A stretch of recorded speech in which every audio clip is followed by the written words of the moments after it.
I'll hand it over to Harley. Okay. Well, hi everyone. Thank you for joining us. Today is our first webinar in the Indigenous Parenting series. And before we get started, our Xpey Wellness team wants to begin by acknowledging and honoring the diverse Coast Salish nations that we work with and whose territory we reside in. And our team is a diverse group of people with roots and ancestries in different nations and cultures. And so we acknowledge that when we show up to do this work and in communities, we are doing so as guests. The second acknowledgement that we need to do today is to acknowledge that it is Orange Shirt Day. And so today is a day to commemorate the residential school experience, to witness and honor the healing journey for survivors and their families, and to commit to the ongoing process of reconciliation. So just taking a moment to just acknowledge Orange Shirt Day, and you know, we're all here wearing our orange shirts, so yes. And so thank you for joining our webinar. We do have a door prize as well, and how we will do the door prize giveaway is if you have questions throughout the webinar, please just write them in the chat, and we'll make sure that Jessie hears them. And at the end, Jessie will choose her favorite question, and that person will get the prize. And so Bianca, did you want to share what the door prize is? You're muted. Yes, I totally will. I don't know, can folks see the video? Oh, where am I? Yep. I can't tell. So I have, if you can see the video there, a pacifier clip. So the pacifier clip also has teething beads on it. If that doesn't work for you and you don't have a little baby in your life, we can figure something else out. We have like a little stock of other prizes, but I just grabbed this in case because the theme is Indigenous parenting. So yeah, whichever question is chosen by Jessie, you'll get the door prize, and then we can work that out later. Just make sure that we get your email at the end of it. Thank you. And two, just quickly, Zoom etiquette. So this is being recorded. And so just know if you do ask questions, your question is being recorded. And if you could just make sure that your mic is muted throughout the presentation. And so today's webinar is Women's Health and Iron Nutrition, and it's with Jessie Newman. She's a North Island Indigenous Health Dietitian with Island Health. And we have done a couple other webinars with Jessie before, including a Q&A, Eating for Diabetes, and Food as Medicine. And yeah, they've all been really good. And so I'm really excited to hear from her today about women's health and iron nutrition. So I will pass it over to Jessie. Thank you, Harley.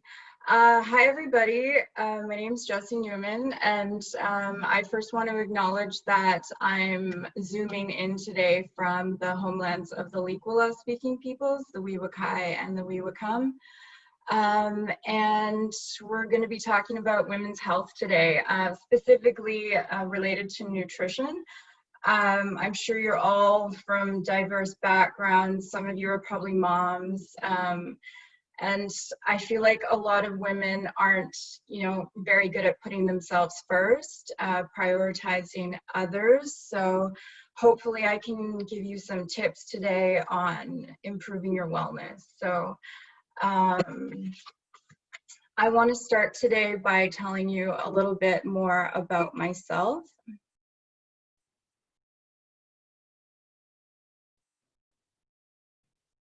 Okay, I'm just trying to move the slides along here, but it's not working.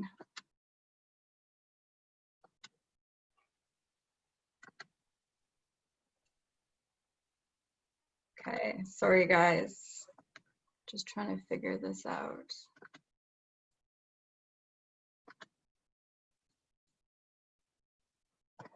Okay, hopefully I don't have to do it manually, but so this is me and my sister. So we grew up in Skidegate on Haida Gwaii. We're Haida Helsik and Kwak Wakiwak. And we were really lucky because our father was a fisherman. We come from two fishing families, and so we were really lucky to have access to a lot of our traditional foods a lot of the time.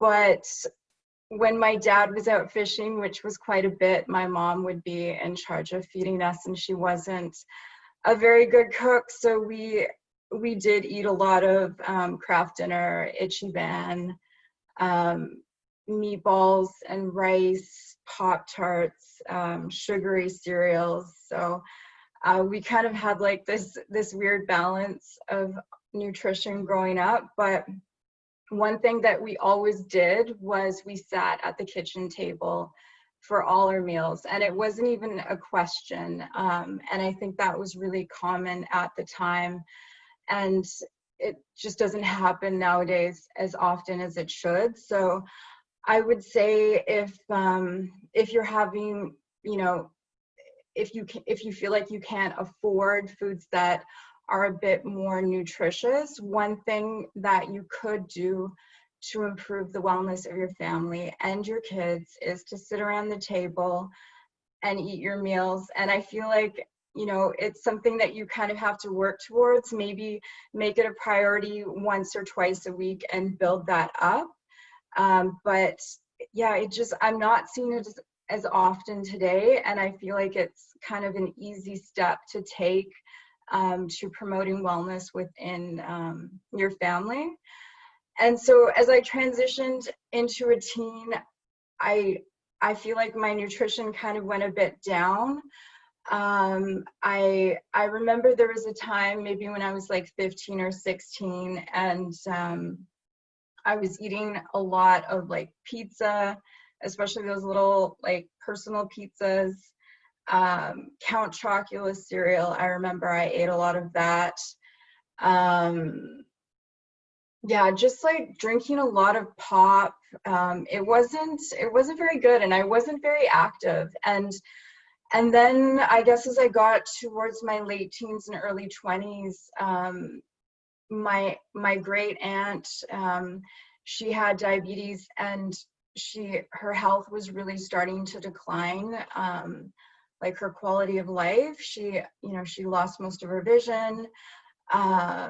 Like there was just a lot of kidney problems as well. And so I remember going to visit her at the hospital, and she said like I had to learn from her and make changes. And my grandmother was the same. She had diabetes, and she wasn't managing it so well. And I think it was then that I started to realize that that I did have to make some changes, and that's when I started to get interested in nutrition. And so slowly started to make changes. I think I slowly started to phase out pop first.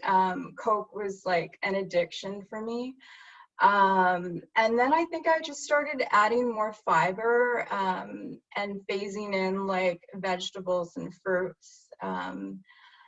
And I think when I turned 30, I bought a bike, and I don't even remember like what the catalyst for that was. I just knew that I wanted to be more active. And so now it's one of my favorite activities. I'm not a gym person, so I find like I do bike a few times a week, and I hike a lot. Around the same time that I bought a bike, I started hiking a lot. And so those are two of my favorite hobbies. I think any sort of physical activity that you engage in, like you really have to enjoy it. Otherwise, you're just not going to keep it up. And so those are things that really bring me joy.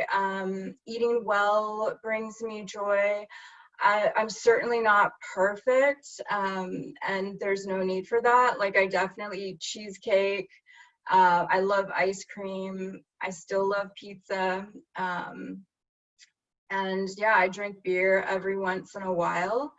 But I would say your overall wellness really depends on like your overall eating pattern. So I would say like 80% of the time I do eat quite nutritiously, and 20% of the time I don't, and I just really enjoy the foods that I eat, and I would hope that you do as well. So yeah, like during this presentation, I would say if you have any questions, please ask. I have no problem with interrupting the presentation. I love questions. I would rather answer any questions that you have during this presentation. Just a bit of an outline. I will go over some nutrients of concern. Certain vitamins and minerals that women might be a bit more lacking in, or just a bit more of a concern.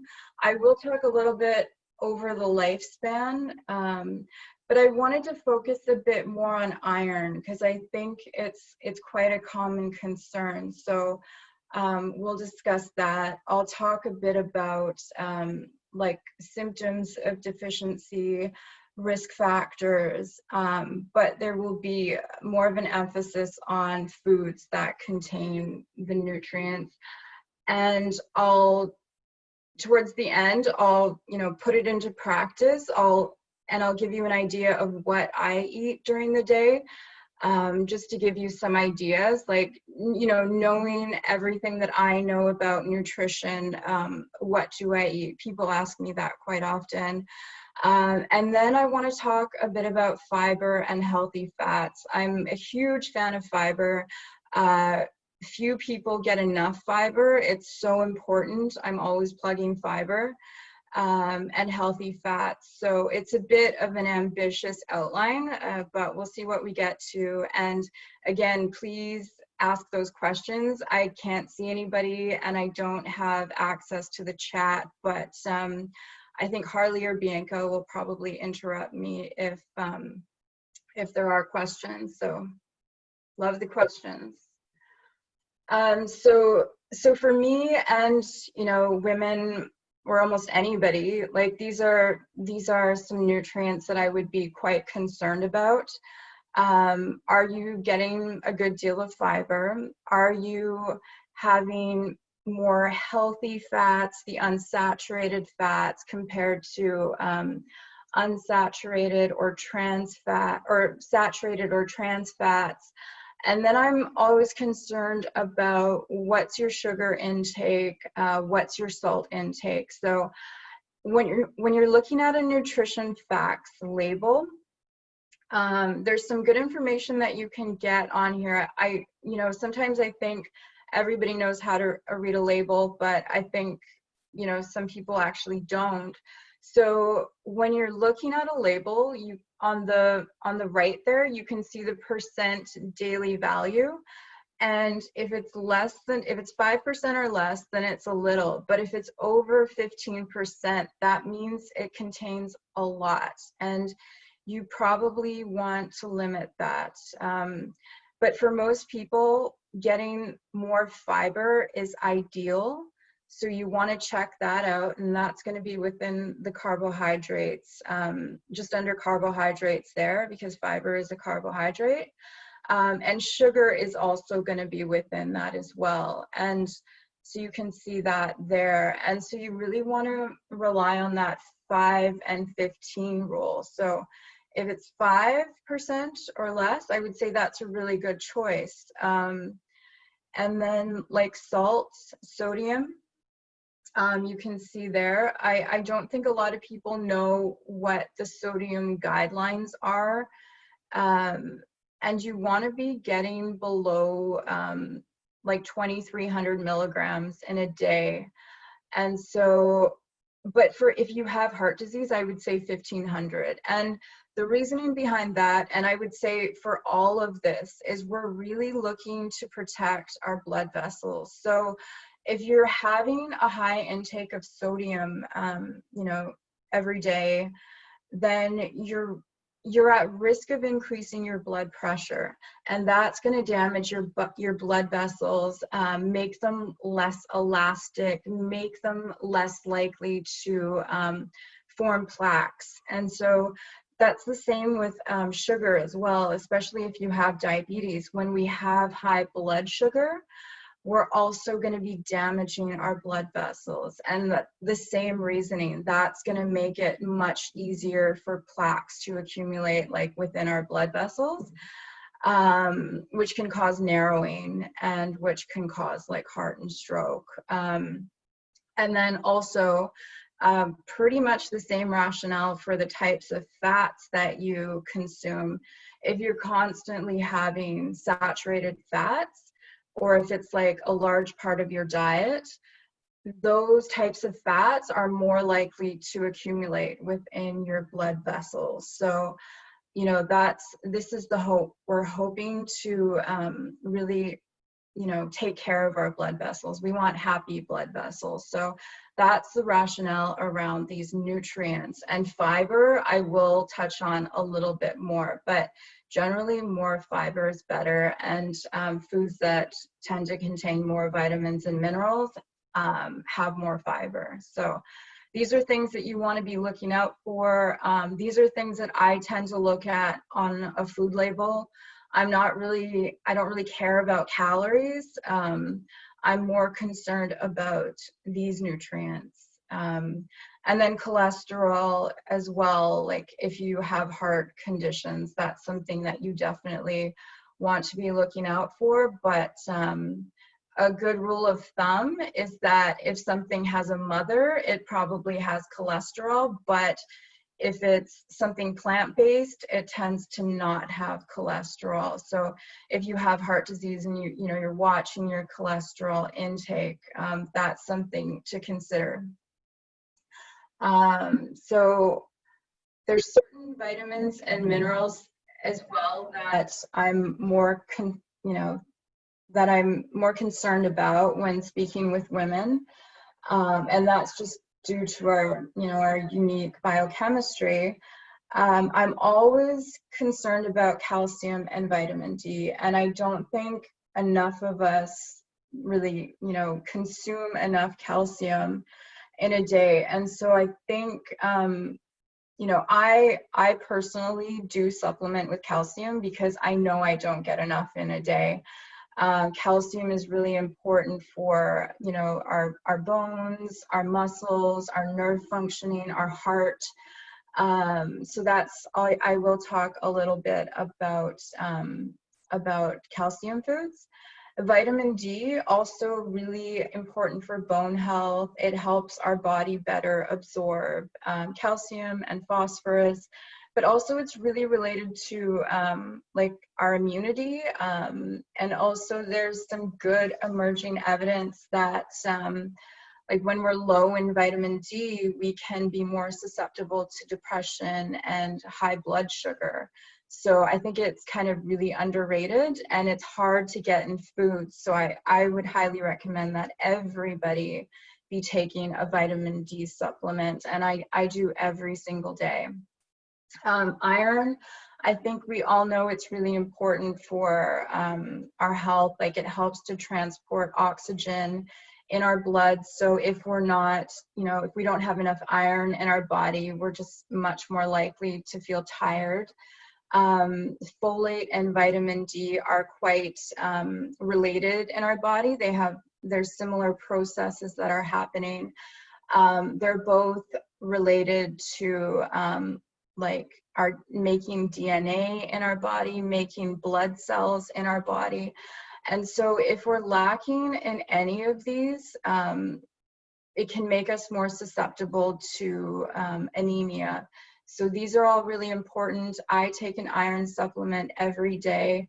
I've kind of bordered between iron deficiency and not like my whole life. And I think that's because I don't really eat a lot of meat, and that's mostly for ethical reasons. And so I take this supplement every day. It's called Blood Builder, and it has folic acid and vitamin B12 as well. But folic acid, I would recommend every woman take every day, especially if you're of childbearing age, because it can help prevent neural tube defects. So very important. Vitamin B12, I would probably recommend Most women take it, especially if you are a vegetarian, because vitamin B12 is mainly found in animal products.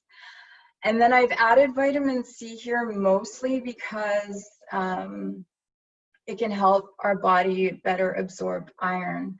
And so I take vitamin C every day right at the same time that I take my iron supplement, because it can change the structure of the iron in the supplement and make it much more likely that our body can absorb it. So these are the ones that I take. These are the ones that I think are important.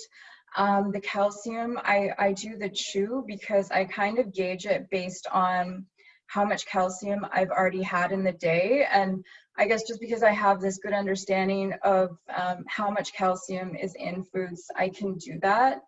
And I spread it throughout, like I wouldn't take a large dose of calcium at one time, because our body can't absorb a lot of calcium at one time. So I tend to have calcium foods in the morning and at nighttime. So I take my calcium supplement with my lunch. But if you're not getting a lot of calcium in your diet and you're mostly supplementing, I would say to maybe take 500 milligrams in the morning, 500 milligrams at lunch, and maybe 500 at dinner. But it really depends on how much you're getting in the day. It can get kind of complicated, so I would hope that you do have more specific questions on that. And of course, you have to be really careful of not getting too much as well. Like there's definitely such thing as taking too much vitamins, and which can cause, problems as well. So calcium-rich foods, of course, most calcium-rich foods are dairy, as you would probably expect. 1 cup of milk has about 1/3 of the calcium that you need in a day. If you don't like cow's milk, or perhaps you're lactose intolerant, you can take, you can have soy milk, which also is a good source of calcium. Not quite as well absorbed, but there's also many plant-based beverages like rice milk or almond milk, or there's so many now. And I would just make sure that they have been fortified with, most are, but like I have seen some rice beverages that aren't fortified. And then cheese is actually one of the highest calcium sources that you can find in food, and yogurt as well. I know that many Indigenous people do have problems with dairy and lactose containing products, but I would say if you are, I would try yogurt, because most of the lactose in yogurt has been converted to lactic acid, which won't cause the same problems as lactose. So I would give it a go, and I would probably try and introduce it a bit slower. I personally have yogurt usually twice a day. I love yogurt. It's one of my favorite foods. It's one of those foods that I really crave. And so I usually choose the plain yogurt because it has less sugar. And I just find it has like this really nice like freshness. That's what it tastes like to me. And then if you want, you can add a little bit of honey to it to give it a little bit of sweetness. And then even if you're doing that, you're probably going to get like way less sugar than you would if you were to get a flavored yogurt. So that's my tip there. But if you're looking for non-dairy sources of calcium, there are some good options, like canned salmon or sardines, especially if you're eating the bones. Well, you would have to eat the bones. That's a good calcium source. Tofu tends to contain calcium sulfate, so it's also a good calcium source. And then certain greens as well, like spinach or collards or kale, all of those tend to be good sources of calcium. And if you're cooking them, you're going to make that calcium more available to your body. And then some other things that you might not think of, like there's blackstrap molasses and tahini. And the thing about these two products is that they're also really high in iron. And so I had a colleague, her name's Shelly, and so one thing that she recommended to pregnant women was to create a mixture of blackstrap molasses and tahini, like a 1-to-1 ratio, and spread it on toast. And it tastes better than you think it would. And so when you're doing that, you're getting like a really good source of calcium and iron in one shot. So that's a really good tip for pregnant women, because those two nutrients, of course, are so important at that time. So Hey, these are, yeah. Sorry to interrupt you. There's Yeah. a question. So should you see a doctor for blood work to see what vitamins and supplements you would need? I would, yeah. I wouldn't just like start supplementing for no good reason. For calcium, I mean, I probably would, especially if you know, I mean, I could send you a calcium calculator or something, and so you could get a good idea of how much calcium you're getting throughout the day. And then you could supplement based on that. I don't think that testing for calcium is quite common or something that would really be done unless you're a bit older and maybe you were, you know, at risk for like osteomalacia or osteoporosis. So for calcium, I probably would just straight up supplement, especially if you know that you're not getting a lot of these types of foods. For vitamin D, I would also supplement. But for iron, like unless you have a deficiency, like if they've done tests and you know they are finding that you are deficient, I would definitely, you know, then you would supplement. Same for B12 or folate.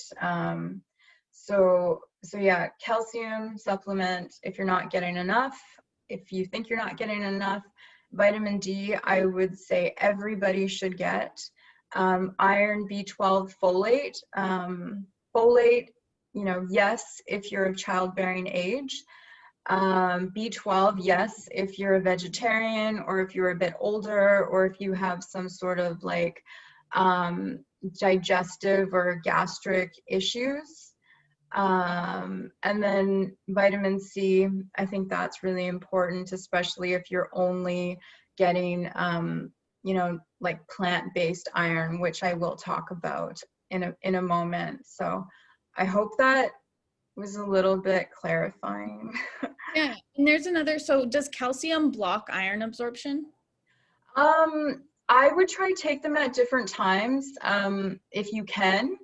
I don't really take mine at the same time. So it can a little bit, like not a lot, but I guess if you have time or you think of it, I would take them at different times. But yeah, if you don't think of it, it shouldn't cause a huge issue. Okay. And then, so if someone's drinking like dairy alternatives like soy and almond milk, is soy milk enough calcium? So if it's like 61 milligrams a cup, is that It's usually 300 milligrams a cup for soy milk. Most of the plant-based beverages do try to like have the equivalent of milk. So the one that I use is Silk. I personally don't drink milk. So I do Silk, I do soy. But I've done like coconut, and like I actually have some flaxseed milk in the fridge right now, which I'm excited to try. But yeah, like it just, studies show that the calcium in cow's milk is better absorbed than the calcium in soy milk or in any of the plant-based beverages. So, but most of them will have 300 milligrams of calcium per cup. Okay, awesome. Thank you. Cool. Okay.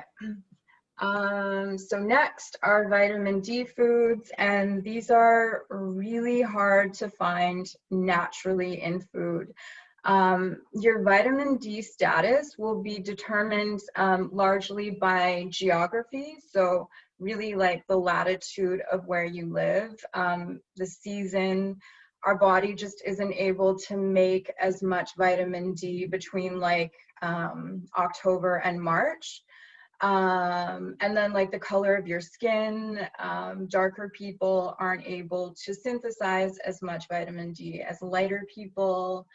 And then your sun-based behaviors. So like how much you're actually outside, you know, are you using sunscreen?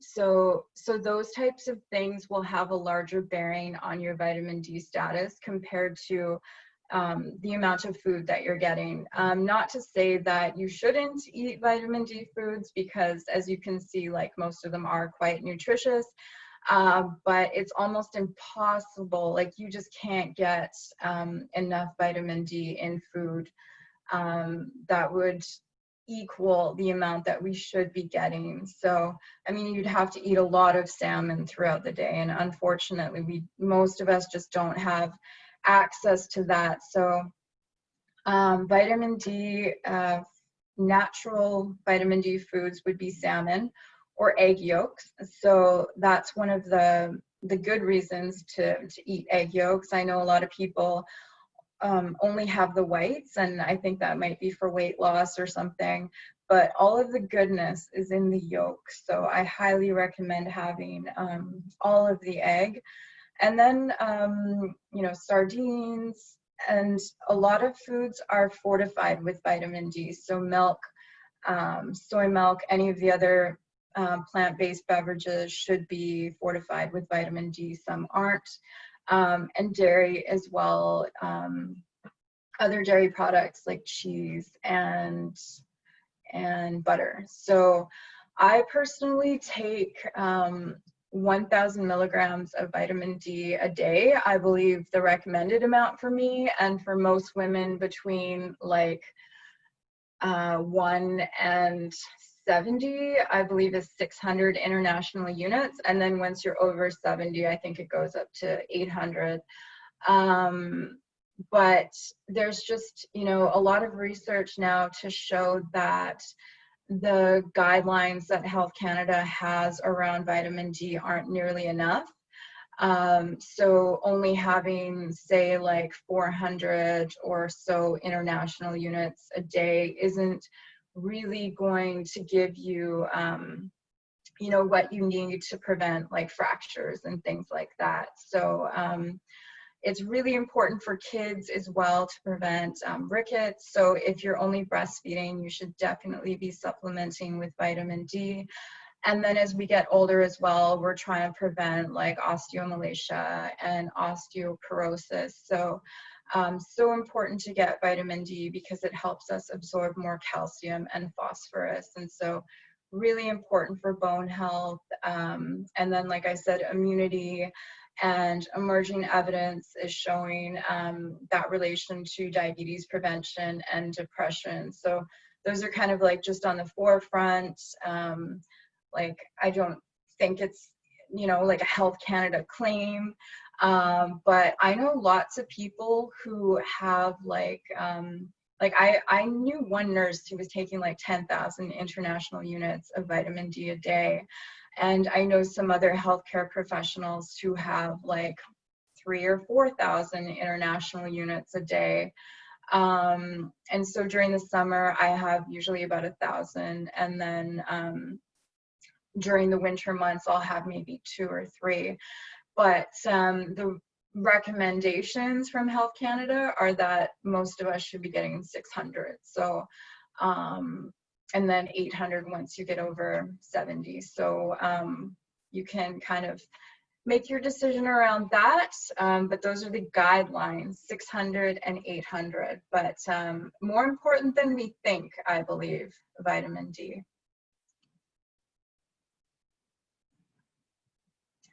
Okay, and the next is folate. And so of course, it's mostly found in like green leafy vegetables, but also really high in like pulses. So those are lentils and beans and peas. Some other things that might not be shown here would be like sunflower seeds or corn, all really high in folate and super important, especially again, if you are of childbearing age. Folate is found in foods, and then there's folic acid, which is the synthetic version, which tends to be a bit better absorbed by the body. So I would say most supplements, if they do have iron, they do contain folate and B12. The one that I take has both of those. So I try to get 400 milligrams of folate a day, just in case. And then B12 as well, super important for nerve function, and also like DNA synthesis, red blood cell formation.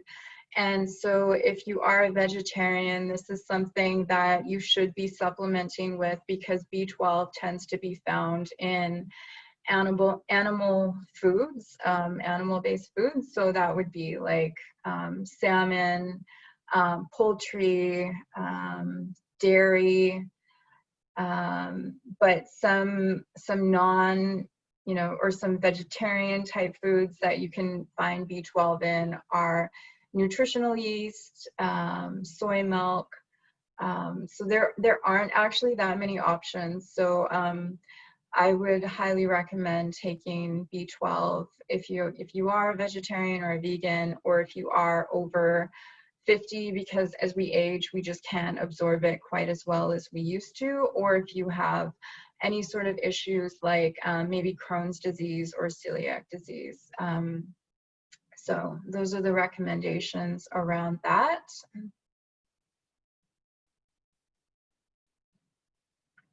And then I'm gonna speak a bit more to iron. So I'm hearing a lot of women are, finding they're deficient in iron, and some of the risk factors around this could be if you are a vegetarian or a vegan, because some of the higher iron sources are found in animals. If your income as well, because like many of these foods are quite expensive. And so also, like if you have heavy periods, that could also make you at risk to iron deficiency. And also childbirth, like the whole process of that could make you iron deficient. And I also have to give a shout out that some of these slides are from a presentation from my colleague Kylie, who is pretty skilled at making PowerPoint. So again, please, if you have any questions, just ask along the way. So I mentioned it a little bit at first, but iron is so important because it carries oxygen from the lungs and to the rest of the body. So it really has this effect on our energy and our ability to concentrate. And so some symptoms of iron deficiency could be like, just lack of concentration. You might, be pale. You might be really tired all the time. But it's kind of difficult because those types of symptoms can be related to so many other things. Also helps with vision and hearing development and brain development and functioning. So really important, especially for children as well. So just all across the lifespan, iron is so important. Some food sources of iron, lots of our traditional foods are really good sources of iron. Deer, elk, moose, venison, any of the other types of red meat, like cow or pork. Liver is a really good source of iron. Any sorts of poultry like turkey, chicken, duck tends to be much higher in iron than some of the others. It's quite high. Clams, especially if they're baby clams, tend to be quite high in iron. Most grains are fortified with iron, so you can see there, especially for children, they'll always be fortified with iron because it's so important.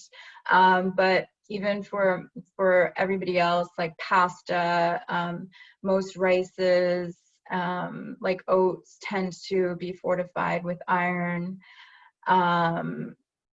Some vegetarian type sources of iron, again, pulses like peas, lentils, beans, tofu, hummus, and then also salmon is a decent source of iron. And I have a frying pan there. And that's because if you are cooking in a cast iron pan, some of the iron will leach into the foods, and that can, boost up your intake of iron as well. And then within these food sources of iron, there's different types of iron. And there's something called heme iron, which is found in animals. And then there's non-heme iron, and that's found in plant and dairy foods. So the structure of them is different. And so the heme type iron is just much more readily absorbed by the body than non-heme iron. And so that's why if you are a vegetarian, you're much more likely to find that you might be deficient in iron. So that's the reasoning behind that. But there is something that you can do if you are only consuming non-heme irons. You can pair it with vitamin C. And so vitamin C can change the structure of the non-heme iron so that it will be much better absorbed by the body. So, on the left there, of course, citrus fruits, berries, bell peppers, tomatoes, those types of foods are all quite high in iron. So if you were to eat them with an iron source, it could increase your absorption by about 4 times. So I usually do have berries in the morning with my iron supplement, but then I also do take my vitamin C supplement at the same time, because I really want to boost up that iron intake, because again, I don't eat a lot of meat, and I kind of do tend to have lower levels of hemoglobin and serum ferritin. So that's the rationale behind that. And then I just want to kind of put this into practice. I'm just looking at the time and show you, I'll go through quickly the types of foods that I eat during the day to maximize nutrition, like taking all this info and putting it into practice to try and get my intake of vitamins and minerals. So, and I will say that COVID has totally changed the way that I eat. I used to have 2 breakfasts and then a lunch and then a dinner, but now I'm waking up later because I'm working from home, so I only have 1 breakfast. But so I usually have soy matcha. I love soy milk. I just love the taste of it. And matcha is like this ground up green tea powder. I like the taste of it as well, and there's a lot of antioxidants in it. So blueberries and yogurt, I'm getting fiber, I'm getting calcium, antioxidants. Oats with chia, flaxseed, almonds, pumpkin seeds, and cinnamon. A lot of that is like fiber, but also pumpkin seeds are a really good source of iron as well. So that's something that I'm thinking about in the morning. A typical lunch, I usually have 2 eggs every day. I kind of go between whole grain bread and sourdough bread. Whole grain, I'm getting, a lot of fiber, a lot of antioxidants. The apple, or sometimes I'll have a pear, that's also a lot of fiber and vitamins and minerals, and then the peanut butter is a good source of protein. And so that's quite typical for me. Or sometimes I'll have like tuna. It's kind of a cheap, good source of protein. Avocado, like there's fiber, folate, so many vitamins and minerals. Pistachios, same, lots of vitamins and minerals, and fiber as well. And then dinner, it tends to vary, but I feel like I do eat a lot of lentils, rice, quinoa. Proteins tend to be chicken or salmon. Try to eat beans, so edamame. I love Mexican. And then like a good dietitian, I usually do have quite a few salads throughout the week as well. These are just some typical snacks. So like I said, I eat a lot of yogurt, and so at nighttime my dessert will usually be yogurt with bananas and cinnamon and honey, like roasted chickpeas, lots of fiber in that, and they do taste really good too, so I highly recommend those. And then nuts as well, it's nice to have on hand. You know, lots of fiber and vitamins and minerals. Same with the popcorn with nutritional yeast. That's something that I'll sprinkle on. And if you haven't had nutritional yeast, it has like this really good like cheesy flavor, but that's also a good source of vitamin B12 as well. And then I really want to plug fiber. Like, I hope that one thing that you take away from this presentation today is that you should be eating more fiber. Fiber is linked to lower rates of cancer, especially, you know, colon cancer, all along the GI tract. It keeps you regular, helps you feel fuller longer, because what fiber does is it slows the rate at which food leaves your stomach. And so if you tend to be having a lot of like refined type grains like pop or like chips or candy bars or like crackers or things that are really easy to break down, those tend to leave your body much more, or your stomach much more quickly, and you're not going to feel as full longer. Well, whereas if you're having like more fiber rich foods throughout the day, you're gonna, you know, slow the rate at which food leaves your stomach, and you're gonna feel fuller longer. And that's really good for stabilizing your blood sugar. So, I mean, it's good for people with diabetes, but it's good for everybody, I would say. And then like foods that contain a lot of fiber tend to have more vitamins, minerals, antioxidants. I think if you were, you know, paying really good attention during the presentation, you would probably see that there were a lot of foods that seemed to come up quite often. And so those would be like lentils, beans, really like plant-based sources of protein. Dairy came up quite a bit, of course, vegetables and fruits, and, you know, whole grains. So those are the types of foods that make up like a good eating pattern. And those are the foods that are found in Canada's food guide as well. And then another great thing about fiber is it helps to feed your gut bacteria. And that's, you know, I'm not really going to expand on that today, but there's so much evidence to show that the diversity of the bacteria in our gut is related to so many aspects of your health.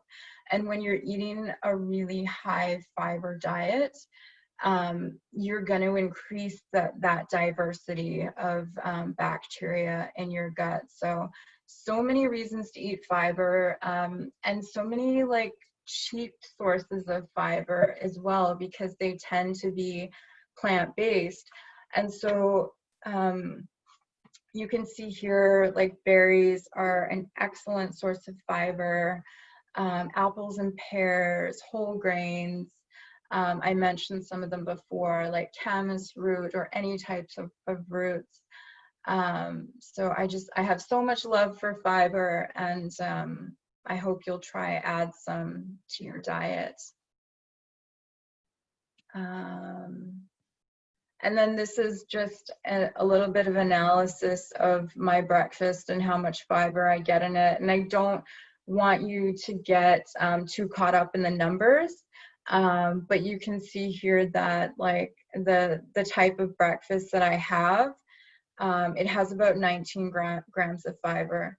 And so for most women, we need to be getting about 25 grams of fiber in a day. So I feel like I just like that strong start to the day. Yeah, so once you're starting to add a little bit more fiber, I would say drink more water as well, because you can get constipated if you don't. So try to maybe add one thing every few days as you work towards adding more fiber into your diet. And then I also talked about the importance of fat. So these are some good sources of unsaturated fat that I would hope that you would be consuming more of. Oolakins are there, sockeye, probably the best thing, or salmon, probably the best thing that you could be eating. Avocado, nuts, some oils that I usually recommend are olive or canola. And these are the types that, you know, help to raise the good cholesterol in your body. And so especially if you have diabetes, you really want to be watching what type of fats that you're consuming, because we really want to, again, protect those blood vessels. So really important to try to get more of these types of fats than saturated fats. And then some final tips, I would say try to eat regularly, like every 3 to 4 hours. That's going to help to like stabilize your blood sugar and help to keep your hunger in check as well. Because I feel like sometimes we go too long without eating, and then we're like ravenous, and then we'll eat almost anything around us. So it's really important to have healthy snacks on hand. So try to be prepared, try to maybe carry a piece of fruit or some nuts with you whenever you're out and about, because sometimes the options aren't that great. I find whenever I'm traveling, I tend to carry those things, because sometimes I'll be at a gas station in the middle of nowhere and not have the best choices.